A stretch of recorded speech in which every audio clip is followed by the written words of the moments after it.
अस्सलामु अलैकुम वरहमतुल्लाहि वबरकातुहू। अल्हम्दुलिल्लाह वस्सलातु वस्सलामु अला रसूलिल्लाहि अम्मा बाद। கணிதத்திற்குரிய எல்லாம் அல்ல அல்லாஹ்வின் நல்லடியார்களே, பாசத்திற்குரிய அருமையான தாய்மார்களே, அல்லாஹ்வுடைய மாபெரும் கிருபையினால் சங்கையான ஷாபான் மாதத்தில் சிறப்பான ஒரு நேரத்தில் அல்லாஹ்விற்கு பிரியமான ஒரு காரியத்தை செய்வதற்காக அல்லாஹ் நம்மை எல்லாம் ஒன்று சேர்த்து வைத்திருக்கின்றார். இந்த சபையிலே நாம் எதை பேசுகின்றோமோ, எதை கேட்கின்றோமோ, அதை நம்முடைய வாழ்க்கையில் கொண்டு வந்து இங்கு வராதவர்களுக்கும் எடுத்து சொல்லக்கூடிய தாயிகளாக என்னையும் உங்களையும் நம் குடும்பத்தார்களையும் வருங்கால நம்முடைய சந்ததிகளையும் அல்லாஹ் முழுமையாக ஆக்கி அருள் புரிவானாக. ஆமீன். கணிதத்திற்குரிய அருமையான தாய்மார்களே, உலகத்தில் வாழக்கூடிய ஒட்டுமொத்த மனித சமுதாயத்தை இரண்டு பங்குகளாக பிரித்து பார்க்கலாம். ஒரு பங்கினர் அறிவாளிகள், மற்றொரு பங்கு அறிவிலிகள், அதாவது முட்டாள்கள். இந்த உலகத்தில் அறிவாளிகளுக்கு என்று சில இலக்கணங்கள் வகுக்கப்பட்டிருக்கின்றது, அறிவிலிகளுக்கு என்று சில இலக்கணங்கள் வகுக்கப்பட்டிருக்கின்றது. ஆனால் இஸ்லாத்தை பொறுத்த மட்டிலும் அறிவாளி என்றால் யார், அறிவிலி என்றால் யார் என்பதை அல்லாஹ் ரப்பல் ஆலமீனும் நபிகள் நாயகம் ஸல்லல்லாஹு அலைஹி வஸல்லம் அவர்களும் தெளிவாக சொல்லி காட்டுவார்கள். உலகத்தில் அறிவாளி யார் அப்படின்னு நாம கேட்டா நாம என்ன பதில் சொல்லுவோம்? யாரிடம் அதிகமாக பணம் இருக்கிறதோ, யாரிடம் அதிகமான செல்வாக்கு இருக்கிறதோ, யார் அதிகமாக படித்திருக்கிறார்களோ, யார் உயர்ந்த பதவியிலே இருக்கிறார்களோ, யாரிடத்தில் தந்திரம் அதிகமாக இருக்கிறதோ, யார் மற்றவர்களை ஏமாற்றி பிழைப்பார்களோ, மோசடி செய்வார்களோ, இவர்கள்தான் அறிவாளி என்பதாக நாம் ஒரு இலக்கணத்தை வகுத்து வைத்திருக்கின்றோம். ஆனால் நபிகள் நாயகம் ஸல்லல்லாஹு அலைஹி வஸல்லம் அவர்கள் உண்மையான அறிவாளி, அறிவிலி இந்த இருவருக்கும் ஒரு இலக்கணத்தை இந்த சமுதாயத்திற்கு, உலகத்தாருக்கு கற்றுக் கொடுக்கிறார்கள். அதுதான் உண்மையான இலக்கணம். நபி ஸல்லல்லாஹு அலைஹி வஸல்லம் கூறுவதாக ஷத்தாத் இப்னு அவுஸ் ரலியல்லாஹு அன்ஹு அறிவிக்கக்கூடிய செய்தி திருமதி என்ற நூல்ல 2459வது ஹதீஸாக பதிவு செய்யப்படுகிறது. அறிவாளி என்றால் யார், அறிவிலி என்றால் யார்? பெருமானார் ஸல்லல்லாஹு அலைஹி வஸல்லம் அற்புதமான விளக்கத்தை தருவார்கள். அந்த விளக்கத்தின் அடிப்படையிலே நானும் நீங்களும் செயல்பட்டால் உண்மையிலேயே நாம் அறிவாளிதான். இல்லை என்றால் நாம் எவ்வளவுதான் படித்திருந்தாலும் கூட, செல்வாக்கு உள்ளவர்களாக இருந்தாலும் கூட, செல்வங்களை திரட்டி வைத்திருந்தாலும் கூட, உயர்ந்த பதவியிலே நாம் அமர்ந்திருந்தாலும் கூட, அல்லாஹ்வுடைய பார்வையில், ரசூலுடைய பார்வையிலே நாம் முட்டாள்கள் தான் என்பதை இந்த ஹதீஸ் தெளிவாக சொல்லி காட்டும். நபி ஸல்லல்லாஹு அலைஹி வஸல்லம் சொன்னார்கள், அல் கையிசு மன் தான நஃப்ஸஹு வ அமில லிமா பஅதல் மௌத். அறிவாளி யார் என்று சொன்னால் தன்னைத்தானே கேள்விகள் கேட்டுக்கொள்வார். அதே நேரத்தில் மரணத்திற்கு பின்னால் முடிவில்லாத நீண்ட நெடிய வாழ்க்கைக்காக இந்த உலகத்திலே தேவையான அனைத்து வணக்க வழிபாடுகளையும் நல்லறங்களையும் அவன் செய்து கொள்வான்.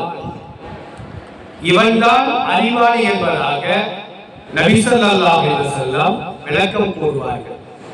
வல் ஆஜிசு, நஷ்டவாளி யார் என்று சொன்னால், அறிவிலி முட்டாள் யார் என்று சொன்னால், மன் அத்பஅ நஃப்ஸஹு ஹவாஹா, தன்னுடைய மனம் விரும்பிய பிரகாரம் தன் வாழ்க்கையை அமைத்துக் கொள்வார். திருக்குர்ஆனும் ஹதீஸும் ஒரு வார்த்தையை பேசக்கூடாது என்று தடை விதிக்கும்.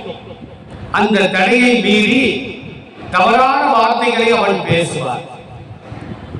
ஒன்றை சாப்பிடக்கூடாது என்று மார்க்கம் சொல்லும், ஆனால் அந்த தடையை மீறி அதை அவன் சாப்பிடுவார். இப்படியாக தன் மனோ இச்சையின் அடிப்படையிலே எவன் தன் வாழ்க்கையை அமைத்துக் கொள்கின்றானோ, அது மாத்திரமல்ல, நாம எப்படி இந்த உலகத்துல வாழ்ந்தாலும் கூட அல்லாஹ் நம்மளை மன்னிப்பான். விபச்சாரம் செய்தால் என்ன, மதுபானம் அருந்தினால் என்ன, புறம் பேசினால் என்ன, நம்மளை அல்லாஹ் மன்னிச்சிருவான் என்று யார் அல்லாஹ் ரசூலுக்கு மாற்றமான வாழ்க்கையை மனம் விரும்பிய பிரகாரம் வாழ்கிறார்களோ இவர்கள் தான் அறிவிலிகள் என்று நபி ஸல்லல்லாஹு அலைஹி வஸல்லம் இந்த ஹதீஸின் மூலமாக நமக்கு சொல்லி காட்டுகிறார்கள். அருமையான தாய்மார்களே, நாம் சிந்தித்து பார்க்க வேண்டும். தன்னைத்தானே கேள்விகள் கேட்டுக்கொள்ள வேண்டும்.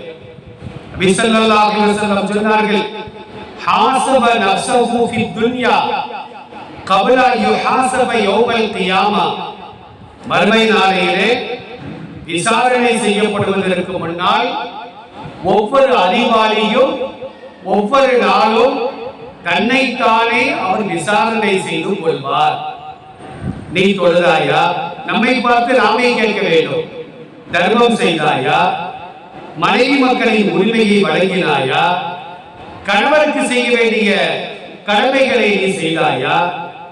அண்டை வீட்டாருடன் உறவினர்களுடன் இணக்கமாக நடந்தாயா? அல்லாஹ் ரசூலுக்கு கட்டுப்பட்டு வாழ்ந்தாயா? யாரையும் நீ ஏமாற்றினாயா? யாரிடமும் பொய் சொன்னாயா? யாரை பற்றியும் புறம் பேசினாயா? போர் ஊட்டினாயா? என்று ஒவ்வொரு நாளும் நம்மை நாமே கேள்விகள் கேட்டுக்கொள்ள வேண்டும். உமர் ரலியல்லாஹு அன்ஹு, இஸ்லாத்தினுடைய இரண்டாவது ஜனாதிபதி உமர் ரலியல்லாஹு அன்ஹு, நபி ஸல்லல்லாஹு அலைஹி வஸல்லம் அவர்கள் இவர்களை குறித்து சொன்னார்கள், உமருன் ஃபில் ஜன்னா, உமர் ரலியல்லாஹு அன்ஹு மறுமை நாள் ஆகிரத்திலே சுவர்க்கத்திற்கு செல்வார் என்று சொன்னார்கள். ஒரு 10 சஹாபிகளை குறித்து இவர்கள் எல்லாம் சொர்க்கவாசிகள் என்று சொன்னார்கள். அது இரண்டாவது நபி தோழர் தான் சய்யிதுனா உமர் ரலியல்லாஹு அன்ஹு. அது மாத்திரமல்ல, ஒரு வீதியிலே உமர் ரலியல்லாஹு அன்ஹு நடந்து செல்வார்களே ஆனால் அந்த வீதியில் எதிர் திசையில ஷைத்தான் வரவே மாட்டான் என்று சொன்னார்கள். இன்னொரு செய்தியை பாருங்க, உமருடைய நாவில் அமர்ந்து கொண்டு அல்லாஹ் பேசுகிறார். உமருடைய நாவில் அமர்ந்து கொண்டு அல்லாஹ் பேசுகிறார். அப்படின்னா என்ன அர்த்தம்? உமர் ரலியல்லாஹு அன்ஹு ரசூலுல்லாஹ் சொல்வாங்களா, யார் ரசூலல்லாஹ், இது சம்பந்தமாக ஒரு ஆயத்தை அல்லாஹ் இறக்கி வச்சா நல்லா இருக்குமா பார்க்கலாம். உடனே ஜிப்ரீல் ஒரு ஆயத்தை கொண்டு வந்து விடுவார். உதாரணத்திற்கு சொல்வதாக இருந்தால், இஸ்லாத்தினுடைய ஆரம்பத்தில் ஹிஜாப் என்பது கிடையாது. பெண்கள் ஹிஜாப்லாம் போட வேண்டிய அவசியம் இல்லை. இஸ்லாத்தினுடைய ஆரம்பத்தில் அந்நிய ஆண்களுக்கு முன்னால் அமரலாம், அந்நிய ஆண்களிடத்தில் பேசலாம், இப்படிதான் சட்டம் இருந்தது. அப்பதான் உமர் ரலியல்லாஹு அன்ஹு ரசூலுல்லாஹ் சொல்வாங்களா, யார் ரசூலல்லாஹ், நீங்க வீட்டுல இருக்கும் பொழுது பல சஹாபாக்கள், பல நபர்கள் உங்களை சந்திக்க வருகிறார்கள். அந்த நேரத்தில் உங்கள் மனைவிமார்களும் அங்கே இருக்கிறார்கள். வர்றவங்களை யாரு நல்லவங்க, யாரு கெட்டவங்க, யாருடைய பார்வை நல்ல பார்வையாக இருக்கும், யாருடைய பார்வை கெட்ட பார்வையாக இருக்கும் என்று நமக்கு தெரியாது. அதனால அந்நிய ஆண்களை விட்டும் உங்கள் மனைவியரை, இஸ்லாமிய பெண்களை மறைந்திருக்கும்படி ஒரு ஆயத்தை அல்லாஹ் இறக்கி வைத்தால் நன்றாக இருக்குமே என்று உமர் ரலியல்லாஹு அன்ஹு சொன்ன பின்னால் தான் அல்லாஹ் ஹிஜாப் சம்பந்தமான ஆயத்தை பெருமானாருக்கு அல்லாஹ் இறக்கி வைப்பார். ஆயிஷா ரலியல்லாஹு அன்ஹா அவர்களும் இன்னொரு மனைவியும் ரசூலுல்லாஹ்வுடைய மற்றொரு மனைவியும் ரசூலுல்லாஹ்வோடு அமர்ந்து பேசிக் கொண்டிருக்கிறார்கள். அப்போ ஒரு நபி தோழர் வருகிறார். அப்துல்லாஹ் இப்னு உம்மு மக்தூம் அவர்களுடைய பெயர். அப்துல்லாஹ் இப்னு உம்மு மக்தூம். அவருக்கு பிறவியிலே கண்ணு தெரியாது. ரசூலுல்லாஹ் அமர்ந்திருக்கிறாங்க. ரசூலுல்லாஹ்வுடைய மனைவிமார்களும் அமர்ந்து பேசிக் கொண்டிருக்கிறார்கள். கண் தெரியாத நபி தோழர் வருகிறார். அப்ப நபி ஸல்லல்லாஹு அலைஹி வஸல்லம் சொன்னாங்களா, இஹ்தஜிபா மின்ஹு, ஆண் வருகிறார், அந்நிய ஆண் வருகிறார், நீங்கள் இருவரும் திரைக்கு பின்னால் சென்று அமர்ந்து கொள்ளுங்கள் என்று நபி அவர்கள் கூறுகிறார்கள். அப்ப ரசூலுல்லாஹ்வுடைய அந்த ரெண்டு மனைவிமார்களும் கேட்டாங்களா, யார் ரசூலல்லாஹ், அன்பு கணவரே, அந்த சஹாபிக்கு தான் கண்ணு தெரியாத, அவர் என்ன எங்களை பார்க்கவா போறாரு அப்படின்னு கேட்கிறாங்க. ரசூலுல்லாஹ்வுக்கு கோபம் வந்துருது. நீங்க சொல்ற மாதிரி அவர் பார்க்கல, ஆனா அவரை நீங்க ரெண்டு பேரும் பாக்குறீங்களே, உங்க ரெண்டு பேருக்கு என்ன கண்ணு குருடா அப்படின்னு ரசூலுல்லாஹ் கேட்கிறாங்க. அத மாதிரி தான் அந்நிய ஆண்கள் அந்நிய பெண்களை, அந்நிய பெண்கள் அந்நிய ஆண்களை, எந்த பார்வை எந்த ஆண்களுக்கு மோசமாக இருக்கும் என்று யாராலும் சொல்ல முடியாது. அப்ப இந்த ஹிஜாப் சம்பந்தப்பட்ட வசனம் இறங்கியது சையதுனா உமர் ரலியல்லாஹு அன்ஹு அவர்கள் மூலமாக. அதே போலதான் மது சம்பந்தமாக, மது இஸ்லாத்தினுடைய ஆரம்பத்தில் ஹலாலா தான் இருந்துச்சு. பத்ர் யுத்தம் நேரத்தில், உஹத் யுத்தத்தில் சஹாபாக்கள் எல்லாம் மதுபானம் வந்து இருக்கிறார்கள். இன்னைக்கு அந்த ஆயத்துக்கெல்லாம் குர்ஆன்ல இருக்கத்தான் செய்யுது. இன்னைக்கு அந்த ஆயத்தை வச்சு நம்ம மது அருந்த கூடாது. ஏன்னா ஸ்டெப் பார்த்தா அல்லாஹ் என்ன செஞ்சானா, மதுவை ஹராமாக்கினான். முதல்ல என்ன சொன்னா அப்படின்னா, மதுவில் நன்மையும் இருக்கிறது தீமையும் இருக்கிறது அப்படின்னு ஆயத்தை அல்லாஹ் இறக்கி வச்சான். அந்த ஆயத்துக்கு குர்ஆன்ல இருக்கத்தான் செய்யுது. அப்ப நன்மையும் இருக்குது தீமையும் இருக்குது. ஆனா நன்மையை விட தீமை தான் அதிகமா இருக்குது அப்படின்னு அல்லாஹ் ஆயத்தை இறக்கின உடனே சில சஹாபாக்கள் என்ன செஞ்சாங்கன்னா, தீமை அதிகமா இருக்குல்ல, அப்ப நம்ம மதுபானம் அருந்தக்கூடாது, மதுபானத்தை அவர்கள் விட்டு ஒதுங்கி விட்டார்கள். கொஞ்ச காலத்திற்கு பின்னால இரண்டாவது தடவையா அல்லாஹ் மற்றொரு ஆயத்தை இறக்கி வைத்தார். தொழுகின்ற நேரத்தில் நீங்கள் போதை உள்ளவர்களாக தொழக்கூடாது அப்படின்னு ஆயத்து. அப்ப இந்த ஆயத்தை வச்சுக்கிட்டு தொழுகை இல்லாத தண்ணி அடிக்கலாமான்னு கேட்கக்கூடாது. அது இரண்டாவது ஸ்டெப். அல்லாஹ் என்ன செஞ்சானா, தொழுகை நேரத்தில் நீங்க மதுபானங்களை அருந்தக்கூடாது அப்படின்னு ஆயத்தை இறக்கி வைத்தார். சஹாபாக்கள் என்ன செய்வாங்கன்னா, இஷாவுக்கு பின்னால மதுவை அருந்துவார்கள். ஃபஜ்ர்ல என்ன செய்வாங்கன்னா, தெளிவாகி தொழுகைக்காக சென்று விடுவார்கள். இதை கொஞ்ச நாள் ஓடிக்கிட்டே இருக்கு. இந்த காலகட்டத்தில் ஒரு நபி தோழர் வீட்டுல பெரிய விருந்து. அந்த விருந்தில் மதுபானம் எல்லாம் பரிமாறப்படுகிறது. சஹாபாக்கள் தொழுகை இல்லாத அந்த நேரங்களில் மதுவை அருந்துகின்றார்கள். மக்ரிபுக்காக பாங்கு சொல்லப்படுகிறது. சஹாபாக்கள் தொழுகைக்காண்டி தயாராகிறார்கள்.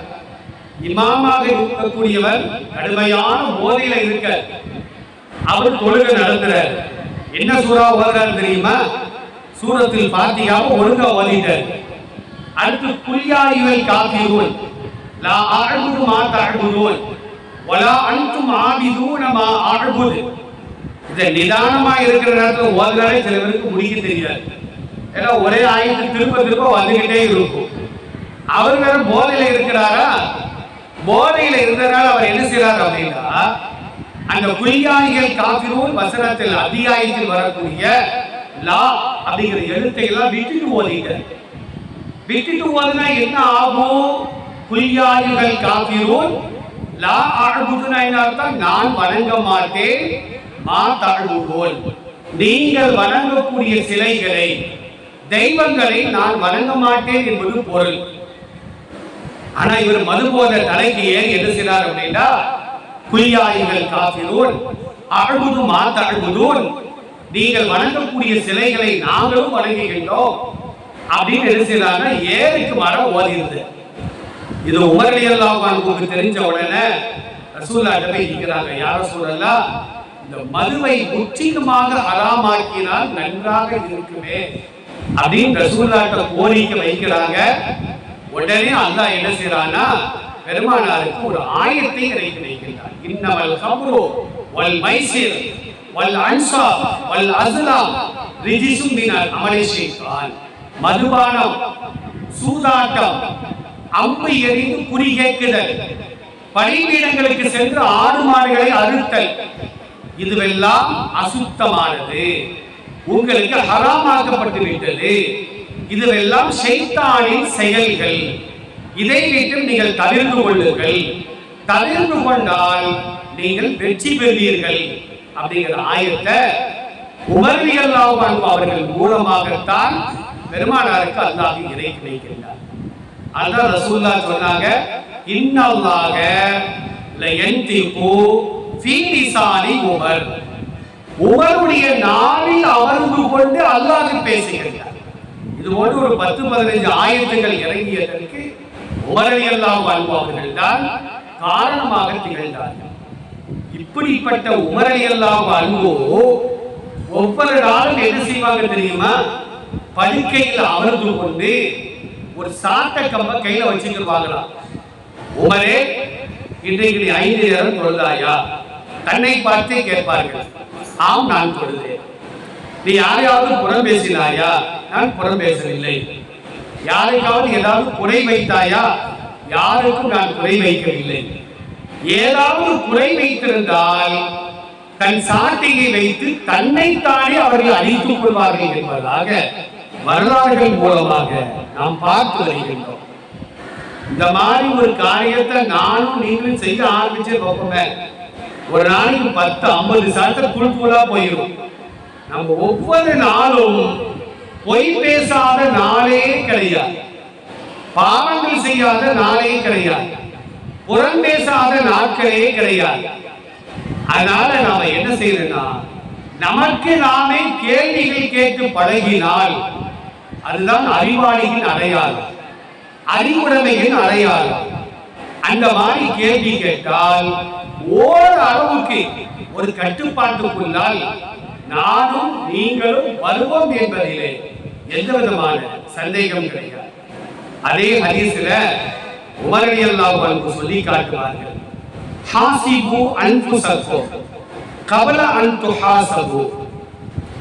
மறுமை நாள் ஆகிரத்தில் நீங்கள் கேள்வி கணக்கு கேட்கப்படுவதற்கு முன்னால் இந்த உலகத்திலேயே உங்களை நீங்களே கேள்வி கேட்டுக் கொள்ளுங்கள். அப்படி கேட்டுக்கொண்டால் மறுமையிலே உங்கள் கேள்வி கணக்கு லேசாக ஆகிவிடும் என்பதாக சையதுனா உமர் ரலியல்லாஹு அன்ஹு இந்த ஹதீஸின் மூலமாக நமக்கு தெளிவுபடுத்தி காட்டுகிறார். அருமையான தாய்மார்களே, அல்லாஹ் ரப்பல் ஆலமீன் மனித சமுதாயத்தை படைத்து நம்மை பாதுகாப்பதற்காக நமக்கு சில வானவர்களை, மலக்குமார்களை நியமனம் செய்திருக்கிறார். நமக்கு முன்னால் ஒரு வானவர், நமக்கு பின்னால் ஒரு வானவர், வலது பக்கம் ஒருவர், இடது பக்கம் ஒருவர், நமக்கு கீழே ஒருவர், நம்ம தலைக்கு மேலே ஒருவர். இப்படியாக ஒவ்வொரு மனிதர்களுக்கும், அவர் முஸ்லிமாக இருக்கட்டும், இந்துவாக இருக்கட்டும், கிறிஸ்தவராக இருக்கட்டும், யூதராக இருக்கட்டும், அல்லாஹ் தன் அடியார்கள் எல்லோரையும் பாதுகாப்பதற்கு சில வானவர்களை நியமனம் செய்திருக்கிறார். நாம கூட சொல்லுவோம்ல, கிராமன் காத்திபி, இன்னா அலைக்கும் லஹாஃபிதி, கிராமன் காத்திபி. அல்லாஹ் திருமறையிலே சொல்லி காட்டுவார், பாதுகாக்கக்கூடிய வானவர்கள் உங்களோடு இருக்கிறார்கள். கிராமன் காத்திபீன். நம்மள கூட சில பேர் தப்பான விளக்கம் கொடுப்பான். வலது பக்கம் உள்ளவருக்கு பேரு கிராமனா, இடது பக்கம் உள்ள ஆளுக்கு காத்திபீனா அப்படின்னு நம்ம சில பேர் விளங்கி வச்சிருக்கிறோம். கிராமன் காத்திபீனா என்ன அர்த்தம்? சங்கையான எழுத்தாளர்கள். கிராம் அப்படின்னா கரீமுடைய பண்பை தான் கிராம். காத்திபீன் அப்படின்னா காத்திபுடைய பண்பை தான் காத்திபீன். அப்ப சங்கையான எழுத்தாளர்கள் வலது பக்கத்திலும் இடது பக்கத்திலும் அவர்கள் இருக்கிறார்கள். நாம என்ன பேச்சு பேசினாலும் சரிதான், அதை உடனடியாக பதிவு செய்வார்கள். லா இலாஹ இல்லல்லாஹ் கலிமா சொன்னாலும் சரிதான், அல்லது உண்மை பேசினாலும் சரிதான், சுப்ஹானல்லாஹ் சொன்னாலும் சரிதான், உடனடியாக என்ன செய்வாரு, வலது பக்கத்தில் இருக்கக்கூடிய மாணவர் அதை அப்படியே பதிவு செய்து வைத்து விடுவார். ஒரு சின்ன பொய் தான் நாம சொன்னோம். நீங்க இந்த செல்போன் கையில வந்த பின்னால பொய் சொல்லாத கூட்டம் கூட நீங்க பொய் சொல்ல ஆரம்பிச்சு. பெட்ரூம்ல உட்கார்ந்து நான் லண்டன்ல இருக்கிறேன், சென்னையில இருக்கேன், மும்பையில இருக்கேன், இவர் வீட்டுக்குள்ளதான் உட்கார்ந்து இருப்பார், நான் வெளியே இருக்கிறேன். இப்படி எல்லாம் சர்வசாதாரணமாக என்னையும் சேர்த்துதான் நான் சொல்கிறேன். பொய் சொல்லுகின்ற பழக்கம் இன்றைக்கு சமுதாய உச்சத்திலே அதிகமாக காணப்படுகிறது என்பதை யாராலும் மறுக்க முடியாது. அப்ப அந்த பொய் சொன்னாலும் புறம் பேசினாலும் யாரை பற்றி தவறாக எண்ணினாலும் கூட இன்ன பஅதல் நபி இஸ்முல், அல்லாஹ் சூரத்துல் குஜராத் 49வது அத்தியாயத்திலே சொல்லி காட்டுவார், பொய் பேசினால்தான் குற்றம், புறம் பேசினால்தான் குற்றம், அதே நேரத்தில் கோல் ஊட்டினால்தான் குற்றம். ஆனால் அடுத்தவங்களை பத்தி தவறா என்றன் வச்சுக்கிடுவோம், என்றதே ஒரு குற்றம். அல்லாஹ் சொல்றா, இன்ன பஅதல் நபி, அடுத்தவர்களை பற்றி தவறாக எண்ணுவது இஸ்முல், அது குற்றம் என்பதாக சொல்லுகிறார். அதை எந்த மூமின்களை நாம் பார்த்தாலும் அவர்களை பற்றி நல்ல எண்ணங்கள் நாம் வைக்க வேண்டும். நம்முடைய எண்ணத்தின் அடிப்படையில அவர் நல்லவராக கூட ஆகிவிடலாம். அதனால யாரை பற்றியும் யூதர்கள் என்ன செய்வாங்க தெரியுமா, மனிதர்களை மாத்திரம் அல்ல அல்லாஹ்வையும் தவறாக எண்ணுவார்களாம். அல்லாஹ் பிச்சைக்காரன் ஆயிட்டானோ, அதான் நம்மள்ட்ட அல்லாஹ் கடன் கேட்கிறான். அழகிய கடன் அப்படின்னு நம்ம சொல்றோமே, அழகிய கடன் என்ன அர்த்தம், ஒரு ஆளுக்கு நம்ம வட்டி இல்லாம கடன் கொடுப்பது, கடனை திருப்பி தர வரைக்கும் அந்த தர்மம் செய்த நன்மை, தர்மம் செய்தவருக்கு என்ன நன்மை கிடைக்குமோ அதே நன்மை கடனாக கொடுத்தவருக்கும் கிடைத்துக் கொண்டே இருக்கும் என்று நபி ஸல்லல்லாஹு அலைஹி வஸல்லம் ஒரு ஹதீஸிலே நமக்கு தெளிவாக சொல்வார். அப்ப அல்லாஹ்க்கு நாம செய்யக்கூடிய ஒவ்வொரு செயல்களையும் ஒவ்வொரு வார்த்தைகளையும், நல்ல செயல்களை செய்தால் வலது பக்கத்தில் உள்ளவர், கெட்ட செயல்களை செய்தால் இடது பக்கத்தில் உள்ளவர், அந்த நன்மை தீமைகளை பதிவு செய்கிறார் என்று பெருமானார் ஸல்லல்லாஹு அலைஹி வஸல்லம் சொல்லி காட்டுவார். அல்லாஹ் என்ன செய்வான் அப்படின்னா, மறுமை நாள் ஆகிரத்துல நம்ம அல்லாஹ்வை சந்திக்கின்ற பொழுது நமக்கு முன்னால ஒரு ஏட்டை கூடி தூக்கி போடுவார், ஒரு புத்தகம், நம்முடைய அமல்கள் பதிவு செய்யப்பட்ட புத்தகம். அந்த புத்தகத்துல நாம திறந்து பார்ப்போம். இப்ப மனுஷன் என்ன சொல்லுவான் தெரியுமா, மாலிகாதல் கிதாப், திருக்குர்ஆனுடைய ஆயத்தை பாருங்கள். நாம சொல்லுவோம் மாலிகாதல் கிதாப், இந்த புத்தகத்திற்கு என்ன ஏற்பட்டது, லா யுகாயிரு சகீரத்தன் வலா கபீரத்தன் இல்லா அஹ்சாஹா, ஒரு சின்ன காரியத்தை கூட, ஒரு பெரிய காரியத்தை கூட இது விட்டு வைக்காமல் பதிவு செய்திருக்கிறதே என்று அவர் அங்கலாய்த்துக் கொள்வார் என்பதாக அல்லாஹ் அல் குர்ஆன்ல சொல்லி காட்டுகிறார்.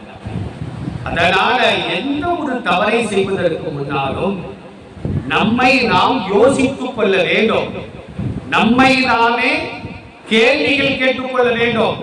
சொல்ல போறீங்க இது பொய்ப்பா, இதை சொல்லலாமா வேண்டாமா, பொய் பேசுறவங்க விரும்பிலாம் யாருமே பொய் சொல்றது இல்லை, மனசாட்சிக்கு எதிராகத்தான் அவர்கள் பொய் சொல்வார்கள்.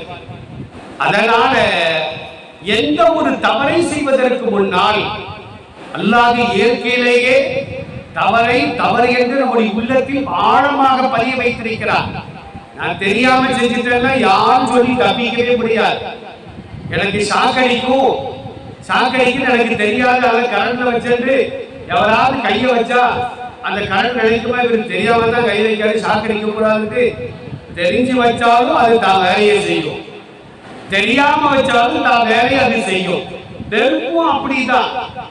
அப்போ உலகத்துல எது தொல்லை தருமோ அதை பார்த்து பயப்படுகின்ற நாம் ஆன்மீக ரீதியாக எது தவறு என்று நாம் தெளிவாக தெரிந்தும் கூட அதை துணிச்சலோடு நாம் செய்கிறோம் என்று சொன்னால் அல்லாஹ் அதையும் மறுமை நாள் ஆகிரத்துல விசாரிப்பான் என்பதாக அல்லாஹ்வும் அல்லாஹ்வுடைய திருத்தூதரும் நமக்கு தெளிவுபடுத்தி காட்டுகிறார்.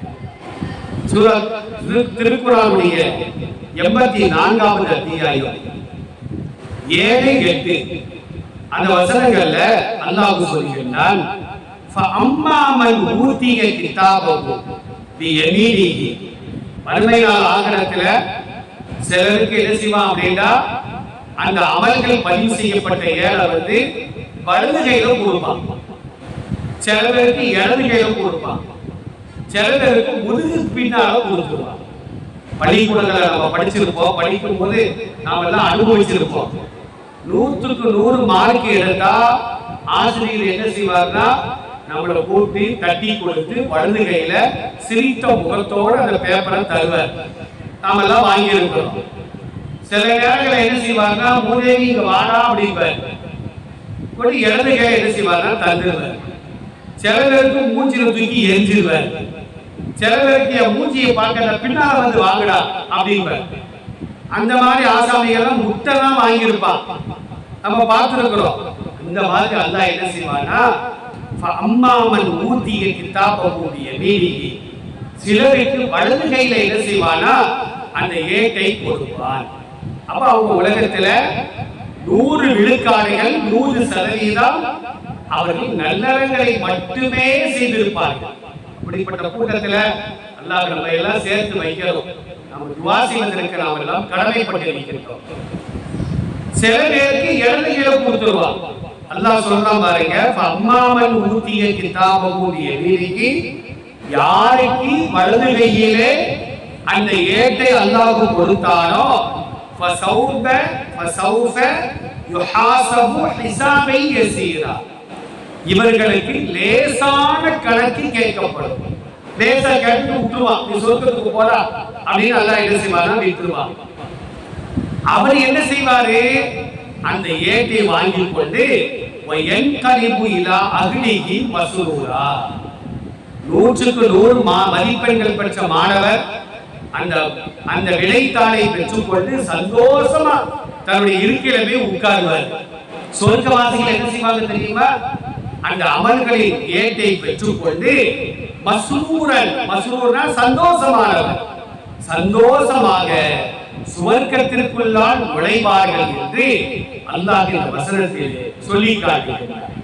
இன்னொரு ஆயத்தை பாருங்க, 17வது அத்தியாயம் 71வது வசனம், யௌம நதுஉ குல்ல உனாஸின் பிஇமாமிஹிம், ஒவ்வொரு சமுதாயத்தையும் அந்த சமுதாயத்தினுடைய தலைவர்களோடு, தலைவர்கள் அப்படின்னா நாம நினைக்கிற தலைவர்கள் அல்ல, நபிமார்களோடு அல்லாஹ் அழைப்பார். சில பேருக்கு வலது கையில ஏட்டை கொடுப்பான்.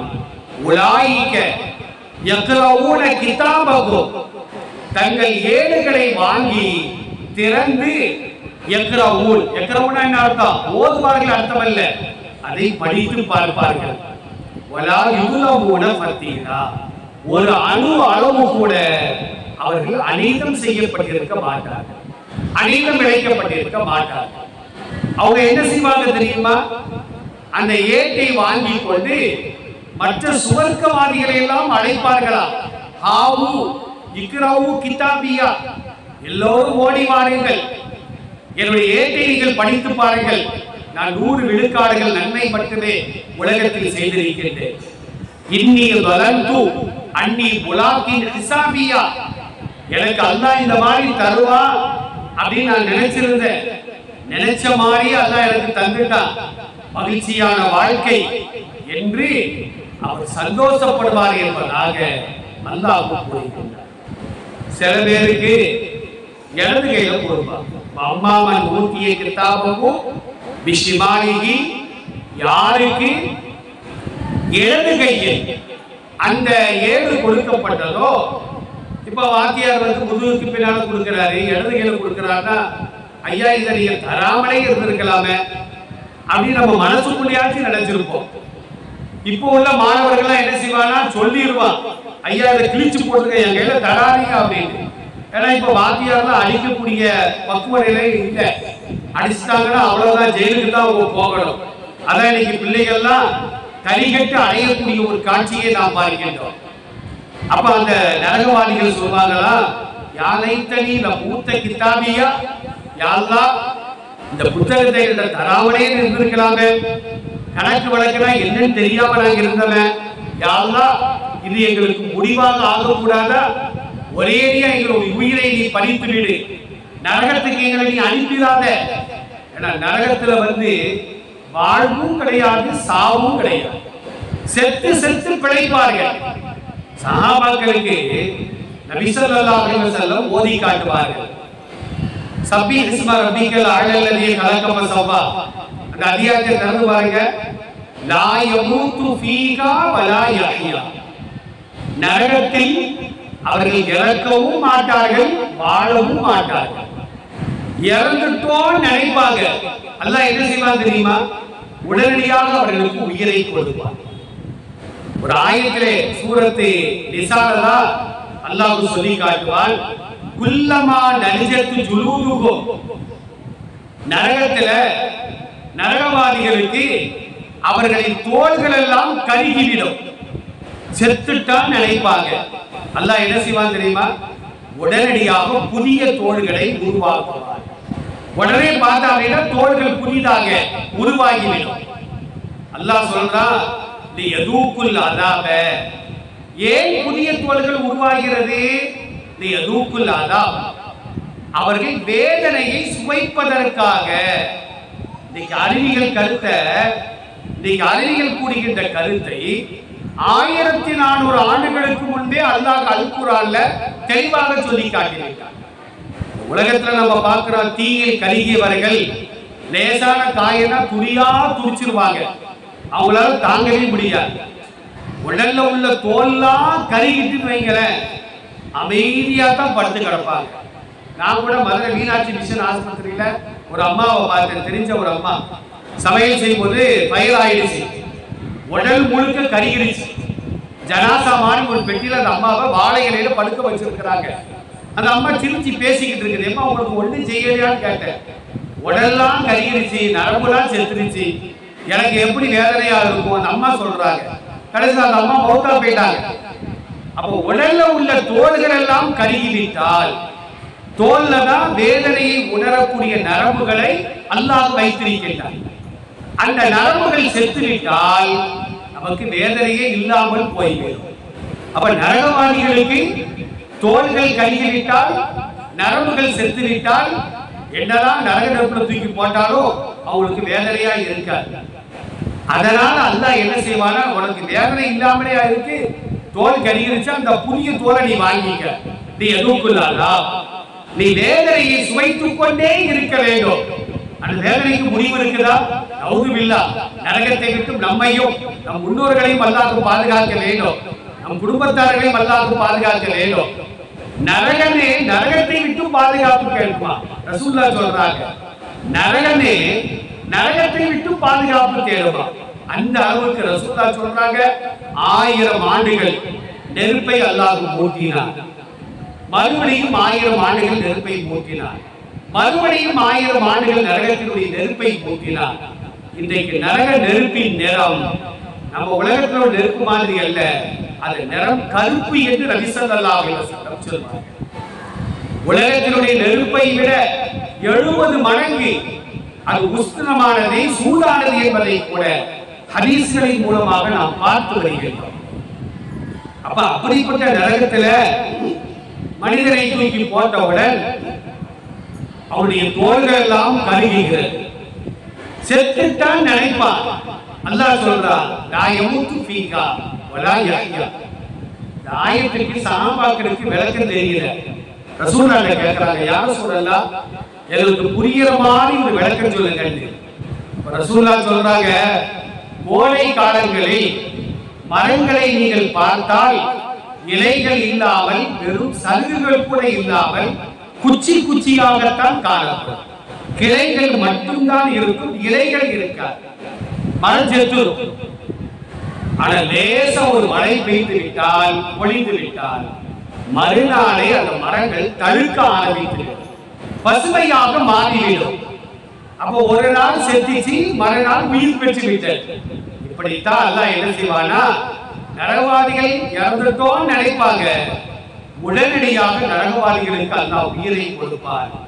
நிரந்தரமாக அவர்கள் வேதனை செய்யப்படுவார்கள் என்று நபி ஸல்லல்லாஹு அலைஹி வஸல்லம் அவர்கள் சஹாபாக்களுக்கு விளக்கம் கூறினார்கள் என்பதை ஹதீஸ்களின் மூலமாக நாம் பார்க்கிறோம். அருமையான தாய்மார்களே, ஆயிஷா ரலியல்லாஹு அன்ஹா என்ன செய்வாங்க தெரியுமா? இப்னு அபி முலைகா அப்படிங்கிறவர் அறிவிக்கிறாரு. புகாரில 103வது செய்தியாக பதிவு செய்யப்படுகிறது. ரசூலுல்லாஹ் ஏதாவது ஒன்று சொன்னா ஆயிஷா ரலியல்லாஹு அன்ஹா அவர்கள் என்ன செய்வாங்க தெரியுமா? ரசூலுல்லாஹ் திரும்ப திரும்ப கேட்பாங்க. ஏன்னா நல்லா புரிய வேண்டும் என்பதற்காக திரும்ப திரும்ப கேட்பாங்க. ரசூலுல்லாஹ் கோபிக்கவே மாட்டாங்க. திரும்ப திரும்ப என்ன செய்வாங்கன்னா சொல்லிக்கிட்டே இருப்பாங்க. அப்ப நபி ஸல்லல்லாஹு அலைஹி வஸல்லம் சொன்னார்கள், மன் ஊசிப உத்திப, யார் மறுமை நாள் ஆகிரத்தில் கேள்வி கணக்கு கேட்கப்படுகிறாரோ அவர் நிச்சயமாக நரகத்தில் வேதனை செய்யப்படுவார் அப்படின்னு ரசூலுல்லாஹ் சொல்றாங்க. அப்ப ஆயிஷா ரலியல்லாஹு அன்ஹா கேட்டாங்களா, யா ரசூலல்லாஹ், அல்லாஹ் குர்ஆன்ல வந்து ஃபஸௌஃப யுஹாஸபு ஹிசாபி யஸீரா, அவன் லேசான கணக்கு கேட்கப்படுவான் அப்படின்னு அல்லாஹ் சொல்றானே, அப்ப அதுக்கு என்ன விளக்கம் அப்படின்னு கேட்பாங்க. அப்பதான் நபி ஸல்லல்லாஹு அலைஹி வஸல்லம் சொல்வார்கள், சில பேருக்கு லேசான விளக்கம் கேள்வி கிடைக்கும். சரி தொழுகலையா, சரி போப்பா, போனா போ, சொர்க்கத்துக்கு போ அப்படின்னு நல்லா விட்டுருவான். சில பேருக்கு என்ன செய்வானா, துருவி துருவி கேட்க ஆரம்பிச்சார். துருவ ஆரம்பித்து விட்டால் அவர் நிச்சயமாக நரகத்திற்கு தான் செல்வார். எனவே யாருக்கு துருவி துருவி கேள்விகள் கேட்கப்படவில்லையோ அவர் நிச்சயமாக சுவர்க்கத்திற்கு செல்வார் என்று நபி ஸல்லல்லாஹு அலைஹி வஸல்லம் ஆயிஷா ரலியல்லாஹு அன்ஹா அவர்களுக்கு தெளிவாக சொல்லி காட்டுவார். அதனால நாமளும் முடிந்த அளவிற்கு பாவங்களை விட்டு தவிர்த்து வாழ வேண்டும். நம்முடைய குழந்தை செல்வங்களுக்கும் அல்லாஹ்வுடைய அச்சத்தை ஒவ்வொரு நாளும் நாம் ஊட்டிக் கொண்டே இருக்க வேண்டும். பக்கத்தில் அமர வைத்து இந்த தவறை செய்தால் அல்லாஹ் கண்டிப்பார். ரசூலுல்லாஹ்வுடைய ஒரு ஹதீஸ் என்ன தெரியுமா? ஒருத்தர் போய் பேசினார் அப்படின்னா அவரோடு இருக்கக்கூடிய மாணவர்கள் 1 மைல் தூரத்திற்கு ஓடிடுவாங்களாம். ஹதீஸ்ல வருது. நாம் போய் பேசினேன்னு வச்சுக்கிடுவோம், என்கிட்ட உள்ள மாணவர்கள் என்ன செய்வாங்கன்னா 1 மைல் தூரத்திற்கு ஓடி விடுவார்கள். ஏன் அப்படின்னா பொய் பேசுறதுனால நம்முடைய வாயிலிருந்து ஒரு துர்வாடை, ஒரு கெட்ட வாடை வரும். அந்த வாடையை நுகர முடியாம வானவர்களை நம்மை விட்டு ஓடி விடுவார்கள் என்று நபி ஸல்லல்லாஹு அலைஹி வஸல்லம் கூறுறாங்க. அப்படின்னா பொய் பேசுவது எவ்வளவு பெரிய பாவம் என்பதை நாம் எண்ணி பார்க்க வேண்டும். நம்முடைய குழந்தை செல்வங்களுக்கு உண்மை பேச வேண்டும், பொய் பேசுவது கூடாது, புறம் பேசுவது கூடாது, யாரையும் குறை காண்பது கூடாது, கோல் மூட்டுவது கூடாது என்ற அந்த தன்மைகளை நாம் கற்றுக் கொடுக்க வேண்டும். கற்றுக் கொடுத்தால் நிச்சயமாக அந்த குழந்தைகள் திருந்துவார்கள். முஹியுத்தீன் அப்துல் காதிர் ஜீலானி கத்தஸல்லாஹு சிர்ரஹுல் அஸீஸ் அவங்க 8 வயசு இருக்கும்போது என்ன செய்யறாங்கன்னா பகதாதுக்கு போறாங்க கல்வியை கற்றுக்கொள்வதற்காக. அப்ப அவங்க தாயார் என்ன செய்யறாங்கன்னா ஒரு 40 தங்க காசுகளை அவங்க பாக்கெட்ல வச்சு தைக்கிறாங்க. தைச்சு வியாபார கூட்டத்தோடு தன்னுடைய மகனையும் அனுப்பி வைக்கிறார்கள். அப்ப மகன்கிட்ட சொல்றாங்க, மகனே வழியில யாராவது வழிப்படி வந்தா உன்னை ஏதாவது இருக்கான்னு கேட்டா இல்லைன்றாங்க.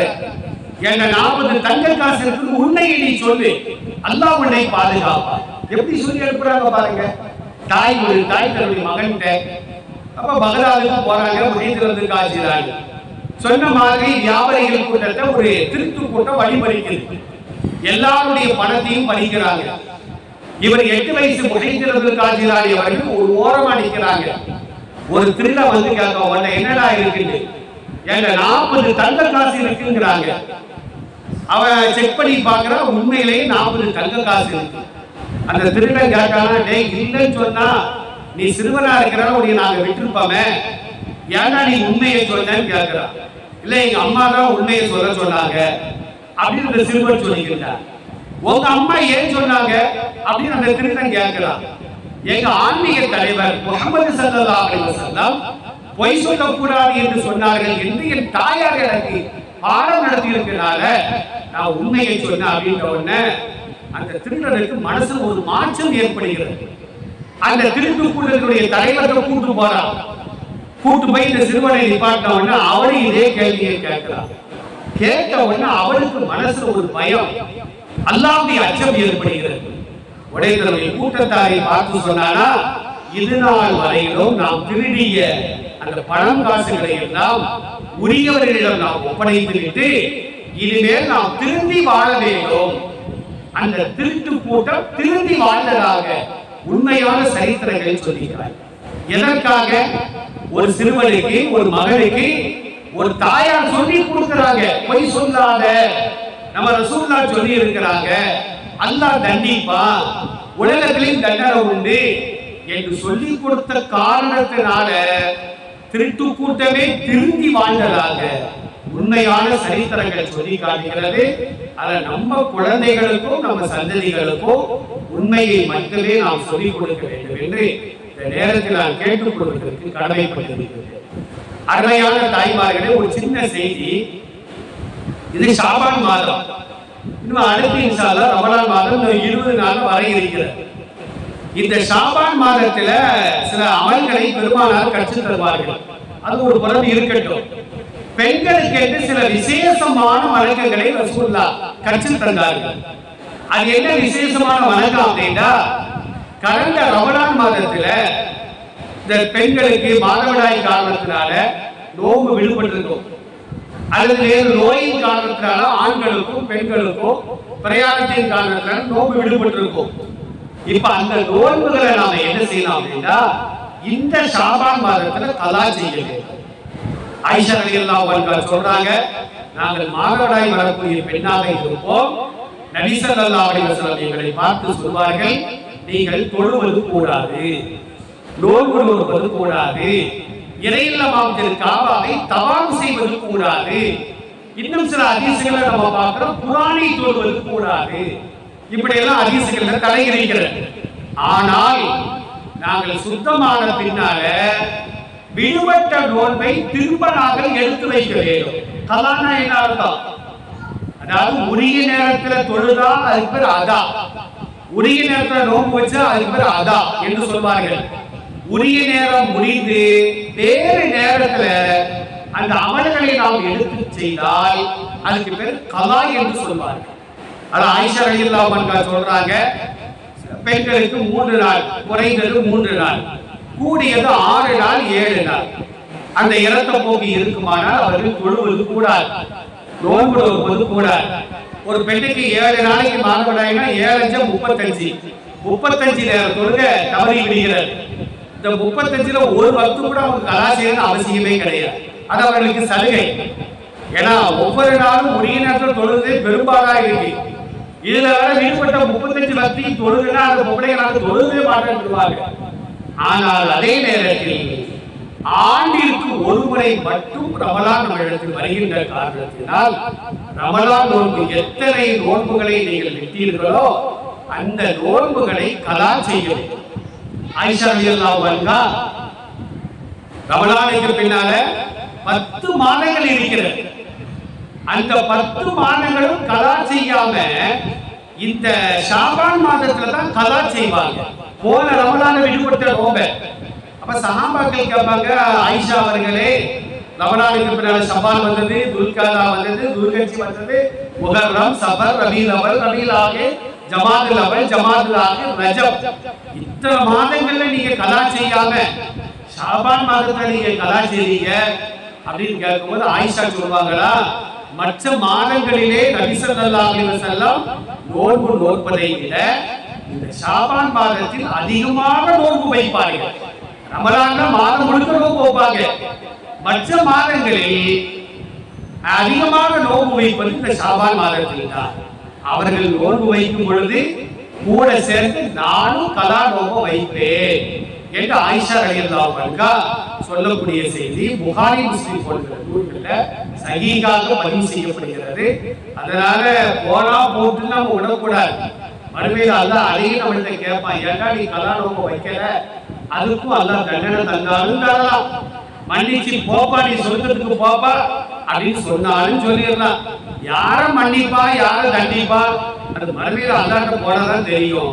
அதை தயவு செய்து தாய்ப்பால் கொடுக்கக்கூடிய தாய்மாரை நோன்பு வைக்க வேண்டிய அவசியம் கிடையாது. அதே நேரத்தில் கர்ப்பமாக இருக்கக்கூடிய பெண்கள் மருத்துவருடைய ஆலோசனை அடிப்படையில் நோன்பு விடலாம். விட்டாலும் அவங்க பின்னால என்ன செய்யலாம், கலா செய்ய வேண்டும் என்பதை மார்க்கம் நமக்கு தெளிவாக சொல்லி காட்டுகிறது. எதை நாம் பேசினோமோ கேட்டோமோ அதன்படி செயல்படக்கூடிய நன்மக்களாக என்னையும் உங்களையும் குடும்பத்தார்களையும் அல்லாஹ் ஆக்கிரல் புரிவானாக. வாஹிரு தஅவானா அல்ஹம்துலில்லாஹி ரப்பில் ஆலமீன். அஸ்ஸலாமு அலைக்கும்.